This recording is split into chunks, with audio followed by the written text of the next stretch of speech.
when you were training, when did you in your career as an athlete that it clicked in your mind there, Terry, where you're like, oh, instead of maybe going slower, instead of saying, okay, I'm going 110%, all day, every day, through practice, through meets, so on and so forth. When did that click?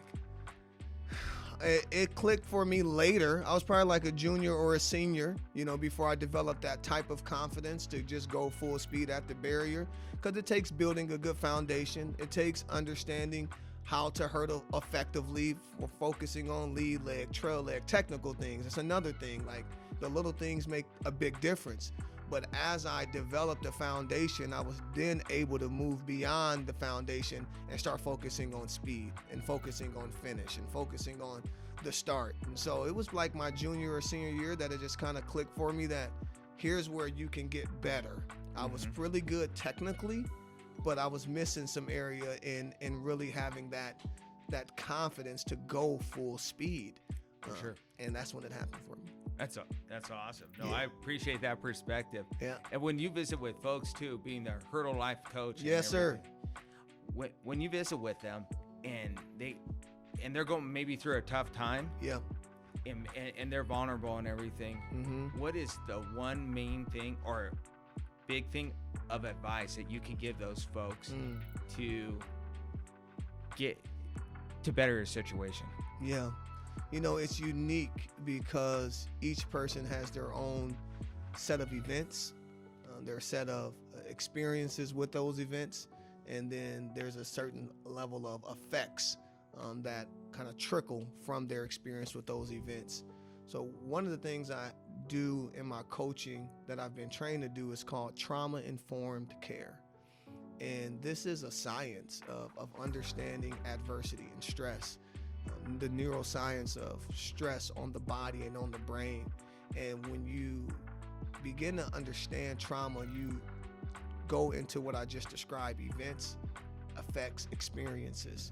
So each person, again, kind of comes with their own unique set of events, their own unique set of experiences to that event, and then effects.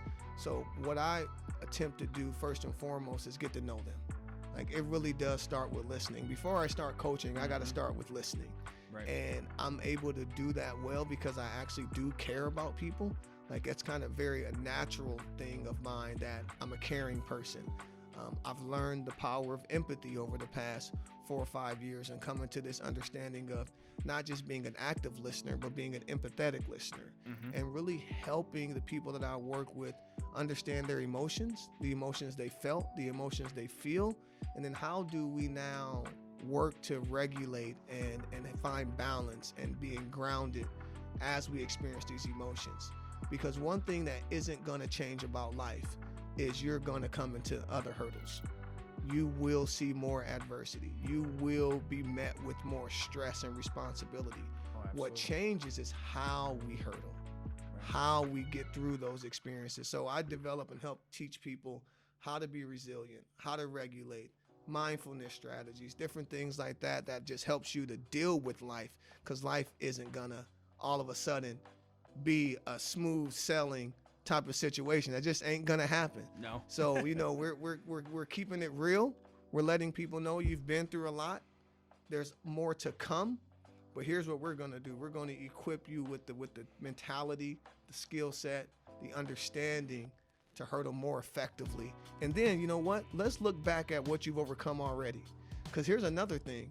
As you overcome hurdles, you gain speed and confidence for the next barrier. So then I'll take people back into their history a little bit and say, look what you've already overcome, and help them to see themselves as capable, see themselves as able, understand that they've developed so much strength from all of the adversity that they've already overcome, that they have what it takes to hurdle life.